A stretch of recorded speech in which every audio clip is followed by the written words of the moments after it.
Hey everybody, amprepairguy.com, 203-892-4119, also harbackelectronics.com now.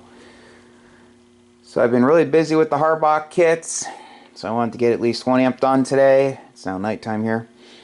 So we have a Amp Supply Company Lk-500zc. I've worked on a bunch of these over the years. I'm going to go over everything I see, fix it, and then anything I missed in this video I'll talk about in the last video. So someone added this fuse holder that's in series with the B positive going to the choke. I'll fix all that and put a series glitch resistor in. The ALO circuit was malfunctioning for the customer. The key line wouldn't work. He couldn't key the amp. I've seen them where they will sometimes work or completely fail. It's not needed. If you draw too much plate current, it trips, but they're very temperamental. It's not needed with 500Zs, especially with graphite ones. This is getting brand new graphite pentalab tube, so I will bypass that. If this was an 8877 or a tube with a really fragile grid, like an 800 or something, yes, you would definitely need it, but you'd need it on the grid instead of the plate grid. So okay, so filter caps look okay. Now that I have Harbach, I have kits in the other room, but he doesn't want to spend the extra money.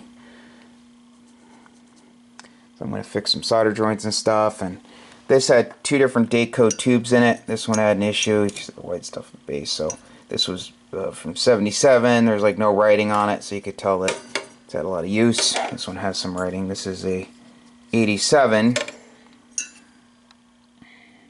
nasty. So if these were matched, let's say this was a matched pair, this ink is heat sensitive, so over time it starts to fade. So if this was a matched pair and one had bright writing and the other didn't, that would mean that the one with the lighter writing had been working a lot harder. Okay, so I'm going to get to work, and I will see you guys soon. Stay tuned. Back with the completed Amp Supply Lk-500. Now it's super late and I am super tired. So I'll go over everything I did. I carefully removed that fuse holder. I unwound the enamel coated wire from the end of the fuse holder. Put a solder tab in. Connected the ceramic disc cap, the bypass cap, to the solder tab. The other end's connected to ground, and connected the wire from the base of the plate choke to that tab also. Put a series glitch resistor in. The B positive is now connected to a new solder tab that is isolated from ground with the ceramic standoff on the back wall, and the other side of the series glitch resistor connects to that point. So that'll limit the amount of current that an arc can see if there's ever a fault. Clean the output rotary switch with deoxit gold. Plate blockers are in good condition. The safety choke was damaged, so this thing turned on at high voltage and all that, and the caps are okay, so he must have put the thing into a crazy STBR at some point. I see that every now and then. You can see the new one over there. Bypassed that ALO circuit, so I removed the relay and jumped it. I cleaned the clips on both these connectors with deoxit gold. I changed the SO239 connectors. I used brand new ones from Max Gain Systems.